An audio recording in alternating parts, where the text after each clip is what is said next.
to another episode of Chris and Dave's Reality TV Cast. I'm one of your hosts, Chris, and my co-host and very good friend is Dave. Hey there, Chris, and hello to our listeners out there. Welcome to Chris and Dave's Reality TV Cast. We are covering Married at First Sight Australia, Season 12, Episodes 13 through to 16, or Week 4, Chris. Now, where would you like to start today? Well, Dave, as people may see, this is our first ever live video podcast. So we're going to try it. We've got our YouTube channel set up finally because we're just lazy, really. It's on YouTube at CD Reality Cast. It says it above, just below our name. So this is how we're going to try it, see what happens. Hope you guys enjoy it. You can actually see our ugly mugs. And we're just going to do what we normally do, just call everyone Bellen. So anyway, Dave, the commitment ceremony was the first port of call this week. And I did like the fact that John and that went at Morena, not in a horrendous way or tore strips off her, but just said, you know, you can't be pointing, you can't be doing what you normally do. You're so like volatile. And it could be, I needed to cut her a bit of slack from last week because I did sort of lay into her a little bit, but it could be something from her ex-partner. Just because you're on camera now, don't be backpedaling. And it's like, oh no. No, she's really fine. No, she isn't fine. But I think John did a good job of relaying that over to her because obviously nobody challenges her. Whether this is a new frame of mind, this is, you know, the new Morena since a wedding or, you know, since a divorce and the wedding and that, I don't know because Tony's bearing the brunt. But I did feel that by the end of it, she did take that on board. So, it was fun to see because I don't think she's ever been told no, to be honest, Dave. But, it was a good start to the week.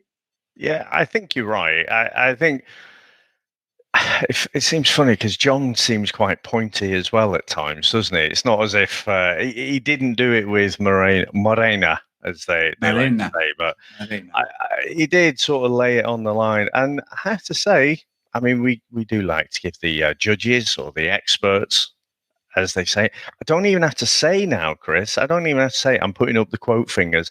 People can actually see I've got the quote fingers up. You know, the experts normally give mostly shit advice. Yeah, they mostly give shit advice and they mostly sweep things under the carpet. But on this occasion, they did actually give Morena a bit of the riot act. And evidence suggests through the week it sort of seemed to work. So, yeah, score 1. I think there's still plenty in the other column, but I thought it was a real turnaround, and I think she was a bit shocked by that. She's probably not heard that from many people, or many people where she has to actually sit down and listen to them.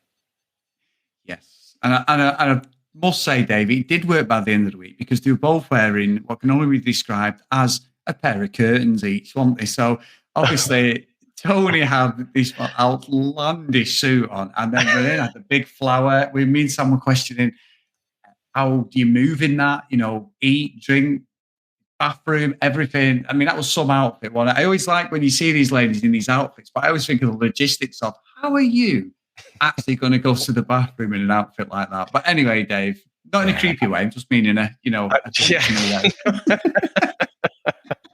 No, I think they were just trying to attract bees. I don't know. Maybe there was just a lack of pollen in Australia when they were filming this. But yeah, I mean, it was definitely look at us. We're doing great. Got to admit, Chris, I'm not sure I'm buying it for the longer term. I think she's had the riot act read to her. I think that'll work for a certain amount of time. I think next week and the week after, we might see her reverting back to type. I do. Now, Dave, obviously, now that we're on camera as well, what we should do is a Jacqui fake crying off, shouldn't we? Because obviously, as soon as you challenge me, I'm just going to go. Because literally, she's got the worst crying face I've ever seen. There was a couple of tears later on, but, we were actually questioning, saying, like, surely they must have a duty of care because she's so volatile. How has she passed them tests? Because it's either the big. Well, yeah, no, the thing is like it's such a ruse, isn't it? I mean, we go through all this science and we do all of these duty of care tests and stuff like that. Yeah. Have to say, I do think you're veering into episode 2 there. or the second episode, but in the commitment ceremony was where she said that, you know, she doesn't get upset with some of these things that Ryan does for her. It's for her children. And I think at that point, we all should have, we've all seen Scarlet Witch, haven't we? We've all seen WandaVision and stuff. So we should all be a little bit scared. But yeah, they're still my favorite couple, Chris. I still think that Ryan just looked slightly less worse this week, but I still think he's a bell end too. I think that Jacqui just went off the scale. She went properly off piece this week. But yeah, it started off with the imaginary children. And then when it got to the wedding, I'm trying to find my notes here of the name of the couple, Beth and TJ. When it got to their wedding, she went to 11 on the scale, didn't she? She just completely went off it, and it was ridiculous. Like you say, oh, this isn't your day. Oh yeah, good point. Let's get back to it then. Hooray! Let's all raise a toast. You know what? You just got me there, because Athena went over, didn't she, with Ryan, and they're like consoling her, and this is where you're like, this is play acting. She just went, right, you're right, it's okay, let's go, and just pissed off. And I'm like, well, are we supposed to believe any of this? Again, absolute fakers and blackguards on this show. I think more than anything, watching this week, and they're all there for different things. I've got Adrian, we'll talk about him as well, but yeah, them two, Jacqui and Ryan, and you know what? Don't get away with this, Dave, but he's got a good body, Ryan, right? And he has on it, and he looks after himself. He's in good shape, but he doesn't miss neck day, does he? He's got the straight. His neck comes out here, and his beard's like got the slim. I don't know if you've ever noticed, but he doesn't miss neck day anyway, whatever that is. I think Mike Tyson used to do neck day with the medicine ball, but yeah. Bizarre character he is, and then you veer it into, well, is this just purely, is it another? And I felt like, I said to someone we watched it, is it a Bronte and Harrison? Is it just like, I'm going to tolerate this for as long as I can go, and then there won't be enough, time will just run out on him? I think neither of them lack the self-awareness of Bronte and Harrison, quite honestly. I think in terms of play acting, like, but it's almost like fake acting, isn't it? It's like being on the old Star Trek or something like that. Real soap opera level acting with Bronte and Harrison. Ryan and Jacqui are just off the scale bonkers, like genuinely bonkers, like just in different ways. And I you say about a duty of care, but for me, the last tiny little shred disappeared last season when you had that. What was that intruder couple, and you had that actress who'd been on one of the soaps. Was it Home and Away? It's just like, I'm hearing voices, and the other guy's like, what the fuck is going on? And so, yeah, I think in comparison, Jackie's an OG, so you know she probably stands out a little bit more, but yeah, there's no duty of care on this show at all, and you know the producers will just do whatever they need to do. And you're right. She contradicts herself, though, didn't she? Like you said, I do whatever they need to do. But she literally just was like, "Oh yeah, everything's fine." Oh, he was talking about, you know, you're doing certain things to him. Yeah, it's fine, it's fine. Next minute, we're the most incompatible. See ya, and just pissed off. And I'm like, oh, and they're crying and. You know what she looks like when she cries, Dave? She actually looks like when Jim Carrey does the Grinch. You know, like that face. She's very character-driven. I mean, her face, like her face is so many expressions on it. But you just can't believe her, because it's just like, this is not real at all. Like, no. And again, the fucking experts, judges, the fucking, you know, the three people who just sit up there and talk utter bollocks, even more than me and you, Dave. And they're fucking there. And I'm like, oh, yeah. Oh, no. They're like watching. No. And I'm like, you are real. Why have you even put these people together?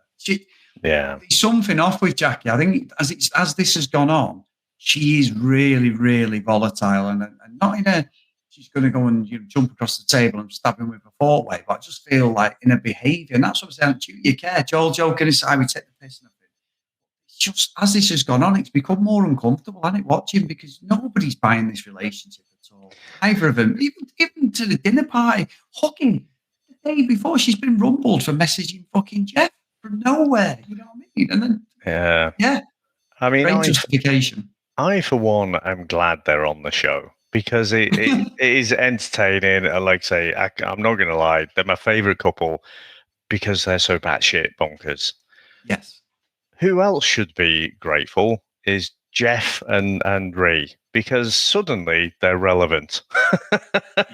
And suddenly they've got something interesting about them. So Jacqui apparently wanted to meet up with Jeff.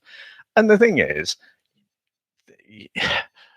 there's all kinds of meetups going on throughout the week. We know, all these gym meetups and what have you. But I kind of feel like it could have been explained, in some way. But Jacqui just had absolutely nothing. So it just looked worse and worse. And the thing is, it's not as if Jeff was trying to defend it either. Jeff was kind of like, are you dragging us into your relationship? So I just think it looked terrible.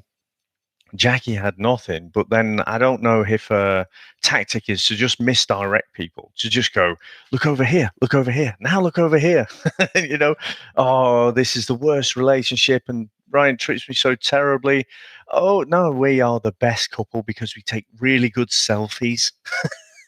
We take a good picture together.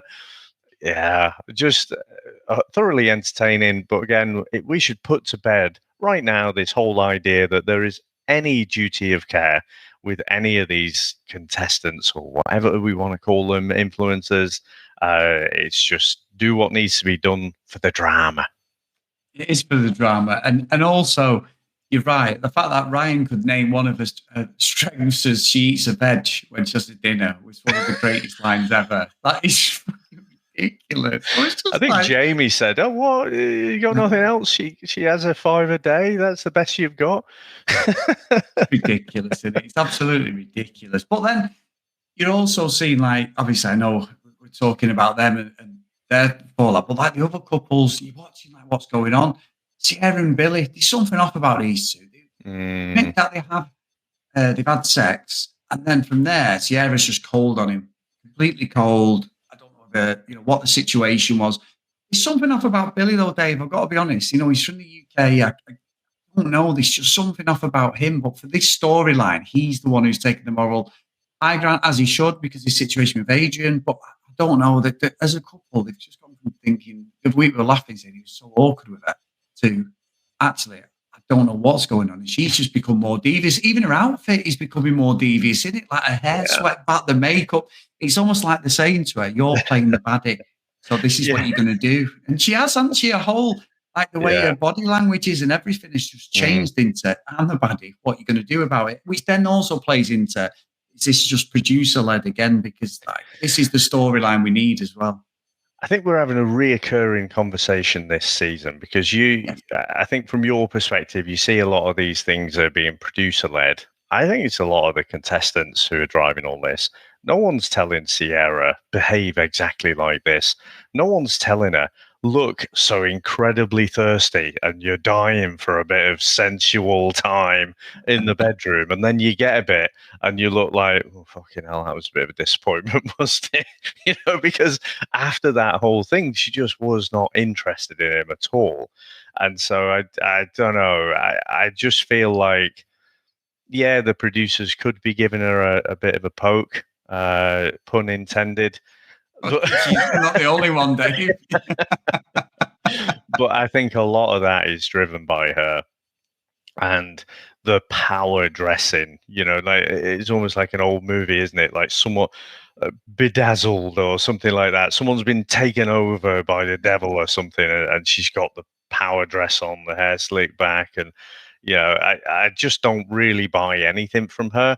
I'm giving Billy a little bit of a pass. Even I know we'll talk more about the dinner party later, but the dinner party, Adrian bit back because he said, apparently Billy had said, should we do a wife swap? But within the context, making it sound like it was a serious suggestion. Now, you and I both know that would have been just a frustrated, oh, fucking hell, so pissed off. Like, do you want to swap wives or what? It would have been just a silly, frustrated, attempted joke that sounds really crap when you replay it back. But yeah, I'm giving Billy a little bit of a pass. I don't trust him any less or any more than anyone else who comes on this show, to be honest. Although you get the occasional one, people like Kate sort of stand out as they probably went there for genuine reasons. I don't think Billy's there for genuine reasons. However, he's just in the mix in the rest of them with all the influencers. As he said, as he's broadcasting and talking to YouTube. Like and subscribe, by the way. Give us a follow. All that bollocks. Yeah. Like, subscribe, and put the bell notification on, Dave. It's almost like I've done this before, but no, it's interesting. It's a shame we couldn't have a little bell end, for our little notification. Well, actually, David, we have got 2 bellends of the week, and funny you mention Adrian, and I'm going for 2 this week. Adrian, well, no, we are always bellends, but Adrian and Elliot, they're definitely bellends of the week. But I think with the Adrian situation, the fact that he went diva and stormed out, because this revealed his whole game plan. He stormed out the apartment because he wasn't on the promo, Dave. And then he's like, they need to apologise to me. We were watching, I'm thinking, wow, 30 big bollocks away. Are we buying into all this shit away? And then the way he talks to the camera, he thinks he's like the main character in this. And then also, to be fair, I thought Athena sort of revealed herself to, what am I going to do now? I'm basically off the show now if you go. Even though he's a complete cock and an absolute bellend, and he is half of the bellends of the week by a country mile, she also, her dialogue wasn't like, I can't believe you've done that. I love you. Blah, blah. It was all like, what am I going to do now? Like, come back. Please come back. I'll have a word with you. Away from me.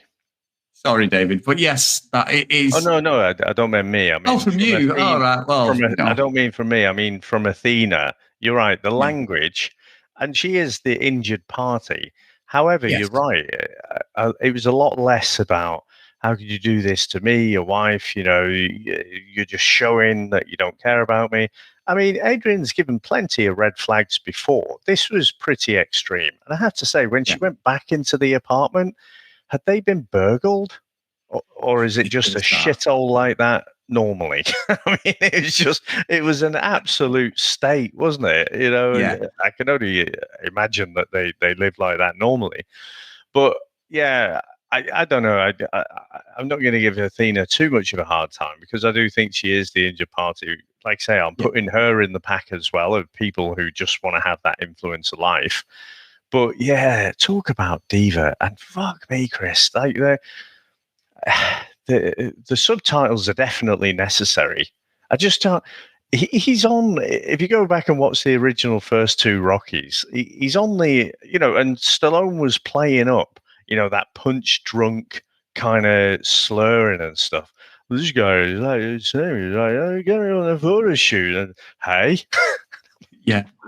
I need to put the fucking subtitles on. What's this fella talking about? But I don't think we've seen any of the guys go full on diva like that before in this show, have we? Well, not that we've seen. There probably is, but you're right. As part of a storyline, I just didn't like the way. And you're right. I'm not digging Athena as in like she's done anything wrong. She isn't done anything wrong in this night. He is just a complete cock. And when he came back in, the arrogance, he starts having a go at her, the way he was talking. And again, you're right. The subtitles are needed. And then he's looking at the camera like he's the presenter or it's his show, and he's laughing. And well, what do you want me to do about? And we were talking about this. So you said a point. I'd like you to say it more than me, but regarding some of the role models that Adrian and Elliot are probably looking up to, because that's what it looks like to me, Dave. Yeah, so again, it's quite topical. Certainly in the UK right now, there's a show come out called Adolescence, and I haven't watched it, but I've seen some of the chatter around it. But people like Adrian seem to really adopt this real toxic masculine Andrew Tate bollocks, and it is fucking bollocks, all of it.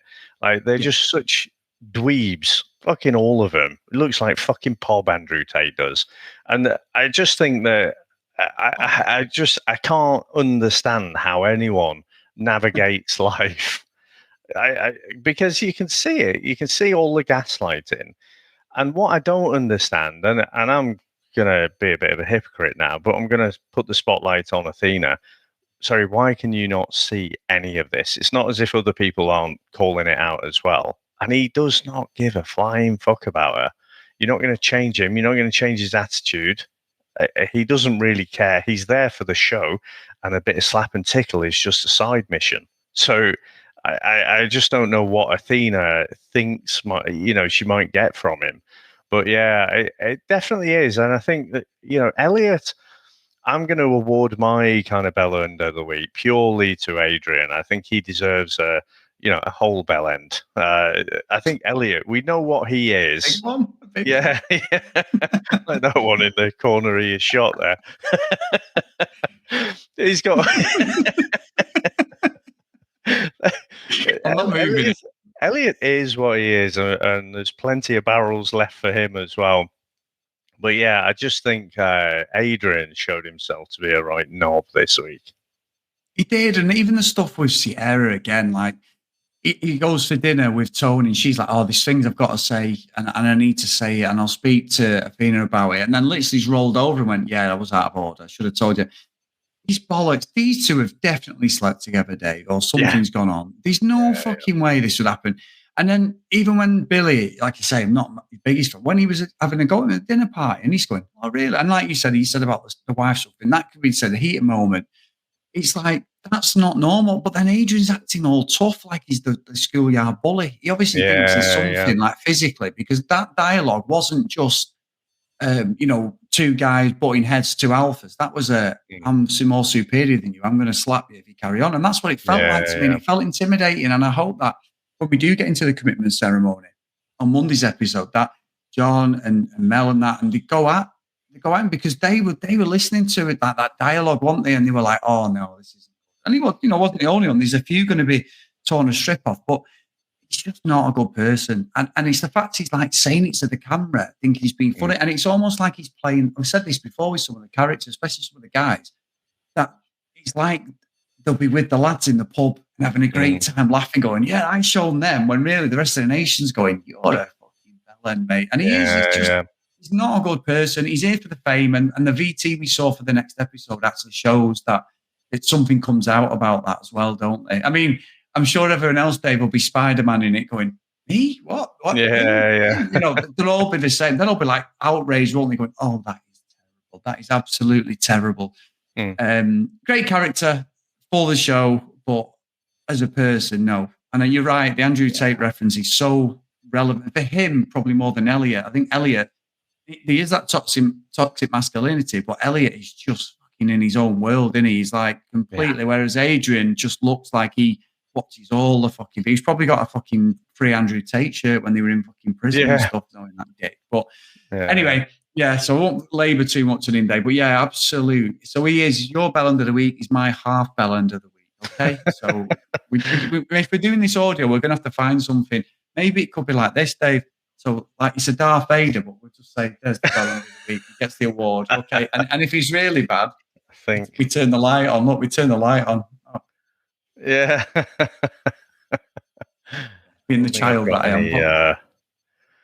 I don't think I've got anything to hand. What are you going to say? I do have one thing. I do have one thing, but I'm not getting that out for the camera.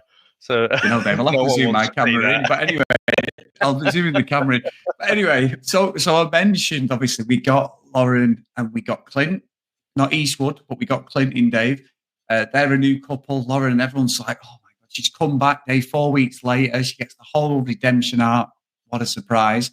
I did say to you the other week that I ballsed up in one of our documents and I went, "Don't read it," and then starts telling you about it. And you went, "I'm not even in that document." I went, "Oh." Anyway, so they're coming back. But then you've got Elliot, of all people. Now, Elliot, for me, Dave, with Elliot and Veronica, Elliot is the guy that he looks the part, and he's a good-looking guy. He's got, you can see he's got them model looks and in that, but he's the epitome of a horrible personality. So it doesn't matter how good-looking you are, that has got to be a turn-off for a lot of women, and that, because it's just like, He's not a nice person, and them looks only I've got him so far, and the fact that he wanted, a 25-year-old and blah blah blah is ridiculous. And the show's pandered to that. John, all people who laid into him, he stormed off on John, but yet they've let him in, and that's why he's like, you have no say in who comes in the show, John, despite all this. And then there's like sales pitching it, aren't they? Going, oh, they're coming back in, it's great. And it's not. He is a dick. He's not a bellend. He's a dick. I kind of think so.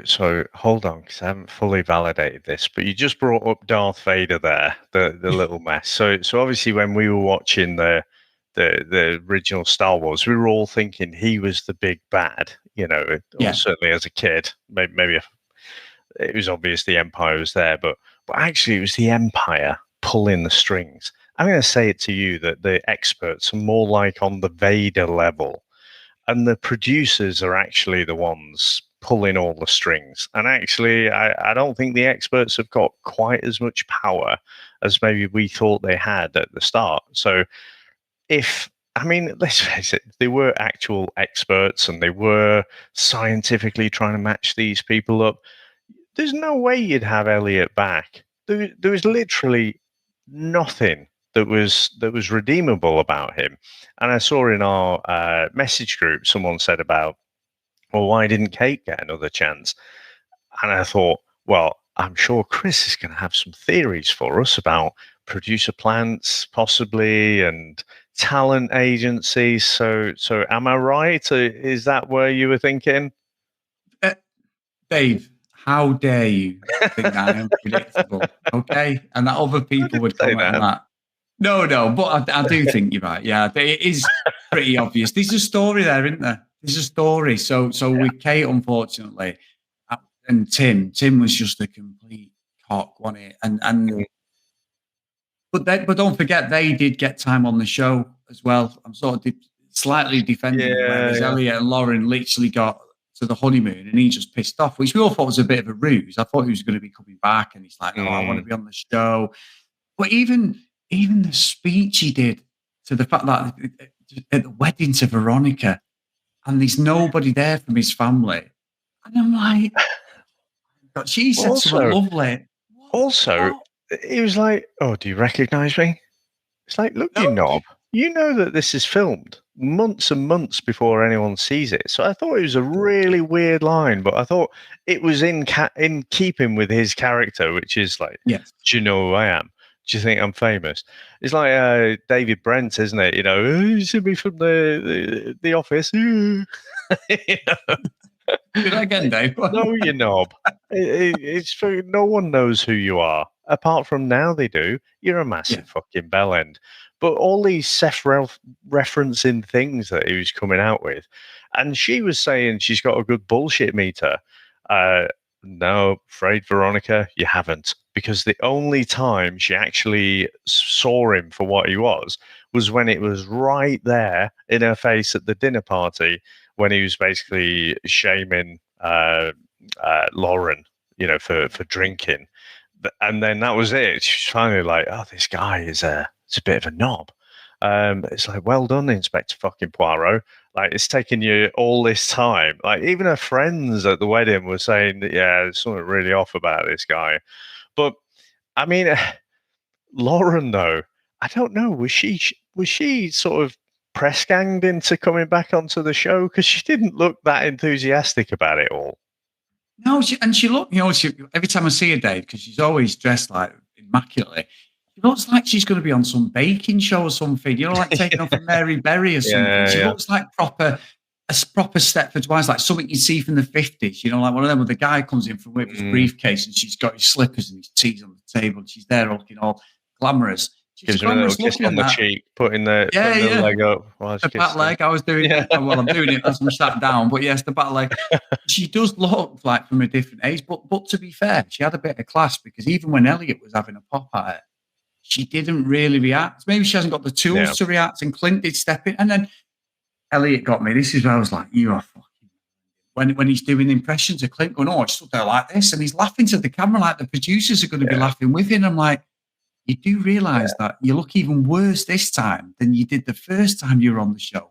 And you're still having a pop at the poor girl. So he's got no class him at all. And look, the fireworks are going to come, but again, you've probably got what, 6 guys, and 3 of them are complete losers, aren't they? Complete arseholes. And then you've got 3 who've got a bit of morals. At the moment, all 6 of them may go under the fucking bus by the end of it, Dave, because this has been a series full of guys, hasn't it? Been dicks, basically, pretty much.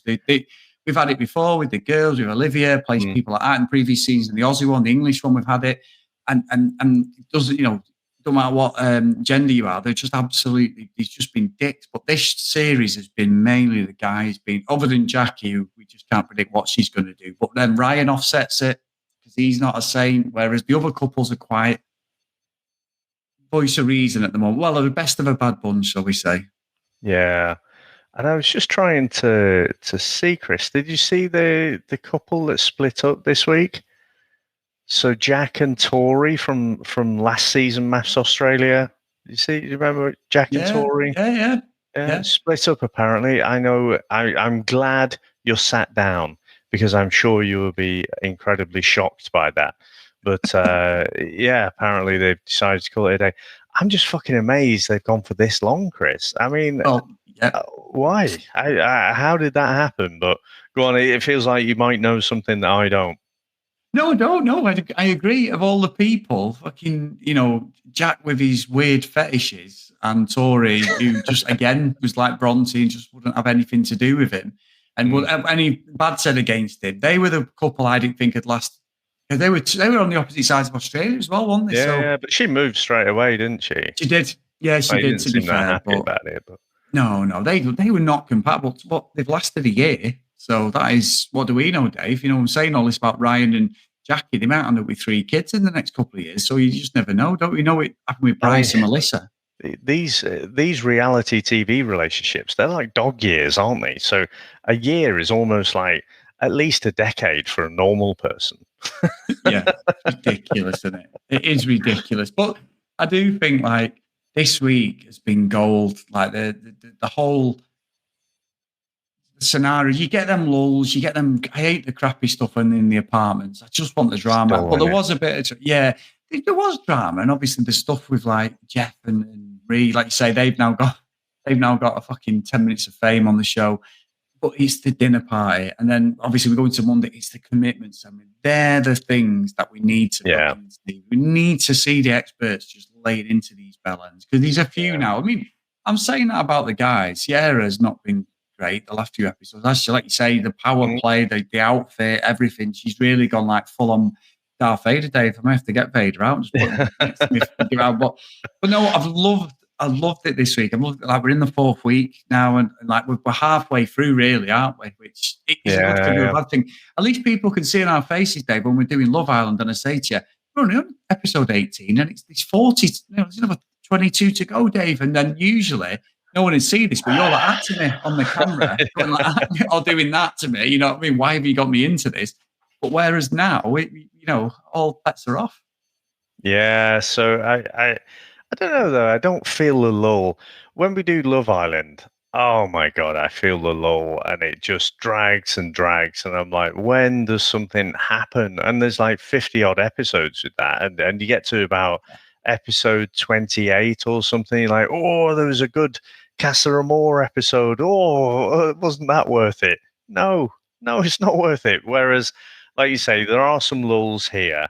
And the editing style that they have, I mean, it must cost so much money to put this show together, but the way they reuse the same episodes, because we have different kind of commercial breaks here, and you just seem to see the same scenes replayed over and over again, don't you? And so you do have to wade through quite a lot to get to the actual drama.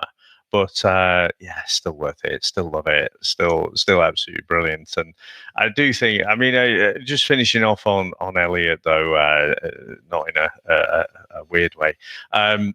Absolute tool. But I mean, can you imagine being Lauren when you're like, oh yeah, it's great. Oh, they've asked me back, and because I was treated so poorly. And then when she got to the dinner party, and everyone's like, oh, this is so great, and Jamie was really happy. She was like, oh yeah, justice for Lauren. And then that fucking douchebag walks in, and you're like, oh fucking hell, you bastards, So I thought, I don't know, it's almost as if Lauren must have known that was coming in a way, because I think any normal person, wouldn't you be like, what the fuck are you doing, production? You've stitched me up here big time. But yeah, so that was the only other thing I thought. We'll just say Jamie and Dave, Karina and Paul, bit of a non-event this week, wasn't it? It just seemed to be going okay. Broadly likable couples, no real drama for them at the minute. Hopefully we see some kind of drama to make them interesting. But yeah, I don't know. Anything else, Chris?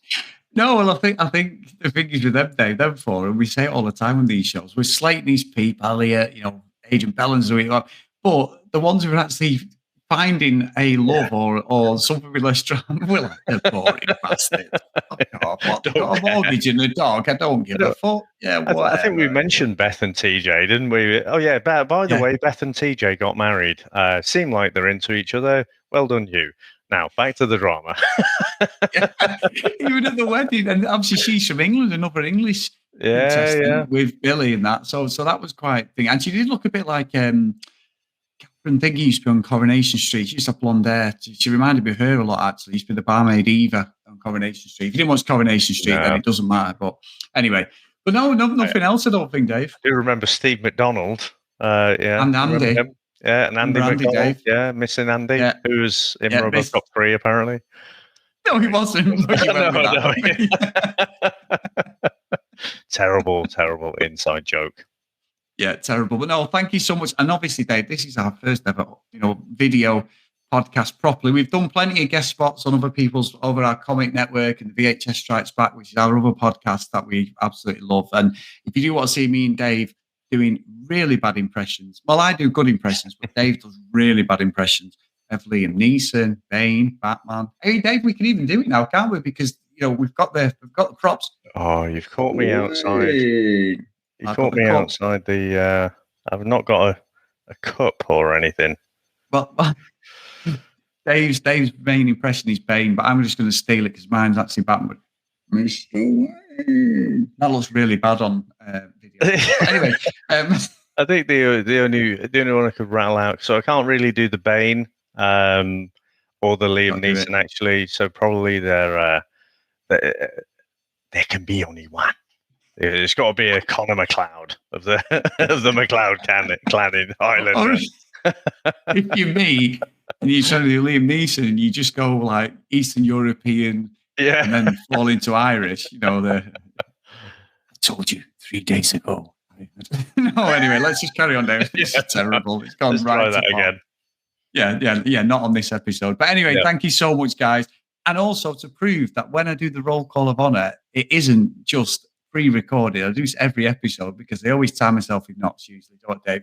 But if you do want to email us, cdrealitycast@gmail.com. If you want to follow us on social media at cdrealitycast, as we said before, we're on YouTube now at cdrealitycast on YouTube. Come over and join us, guys. Come and subscribe, press the bell button. We're going to try this format out. Each episode now is actually on YouTube anyway. Our whole back catalogue of audio podcasts is on there. So if you do have YouTube Premium or anything, you can watch them or watch them. You can listen to them like a normal podcast in your pocket sort of thing. I think if you haven't got Premium, it's not available. So you'll sort of have to have your browser or your phone open or anything. But anyway, come over, come and join us. We've got 10 subscribers now, Dave, which is amazing. And we've had an upsurge in Love Triangle Season 1 on there, which is absolutely amazing, which we recorded a few years ago. It's not Season 2, if anyone's listening, but Season 1. So we're very impressed with that. And it's just got over 600 episodes. So you can see myself and Dave evolve from the comedy geniuses to 2 grumpy old men to we've never been comedy geniuses. There you go. Anyway, if you do want to support us, just a chill out entertainer. Yeah, well, Dave, there's no straight man in this one. We're both comedians, you know what I mean? We've both got that. There's no Deadwood, is there? Exactly. Now people can see our, faces, even though people did think that I was you and you were me. I think, and I think almost we're better served in podcast form. Audio, however, certainly on my side, I've got a face for radio. However, we do see that, a few people have said to us, they like to see us do more YouTube stuff. Careful what you wish for is what I would say to that. But we'll give it a go. We'll see how it goes. Exactly. And this isn't grey hair, everyone. This is just the light shining in from the Manchester skyline. It's not. It's bit of a Tony quiff there, actually, isn't it? Tony Hadley, do you mean? Or just No, like Tony off fucking MAFS that we've been. Oh, right. Yeah.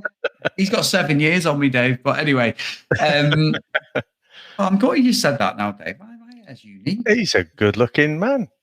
He is. Well, thank you, Dave. Yeah, so I'll take that as well. And the nose. I didn't say you're good-looking. I just said the hair. Yeah, I know. Well, look, the fingers as well. It could be the shadow off the snows. But anyway, if you do want to support us, please go over to patreon.com/CD RealityCast. And we appreciate everyone who supported myself and Dave, past and present. So the roll call of honor and the first video roll call of honor. So big thank you to Darren, Anna, Tilly, Marcy, Stacey, Sinead, Kathleen, Sim, Nick, Danielle, Kim, Amanda, Larissa, Helen, Nicola, Gillian, Keith, Helen, Chloe, Joanna, Libby, Susan, and my camera's in the way. Lauren, looking at it, agreed, and Ken Gustafsson. So thank you so much. Some of the OG supporters of the podcast there as well. Thank you, every single person. We hope you've enjoyed it. Please comment in the section in YouTube below if you actually enjoyed us being audio, video. You could see our faces. Was it still the same? We're hoping it's still going to be the same. It's still going to be us slating everybody. So, thank you so much. And any questions, like I say, just email us. And get onto Facebook, Chris and Dave's Reality TV Cast. All the episode links are on there. Full MAFS and some of the other shows we've done as well. And as Dave said before, the messenger function is brilliant. Every show has got like its own little messenger group and everyone's in there chatting. That's where the spoilers are as well. So just be aware. There is a MAFS Australia UK chat, which is upset with the UK one. If you go into the Aussie one, that'll have all the spoils for what's happened if you watch it along with us. Yeah, and it is so hard to stay away from all the spoilers, isn't it? So, we're managing to do it. I don't know anything that's happening beyond the UK timeline. So I'm enjoying it. I'm along for the ride. And I have to say, like, every time we speak, so we talk, it seems after a dinner party and we're going into the commitment ceremony. And I'm like, oh, how much are they going to get called out? Are they really going to get called out?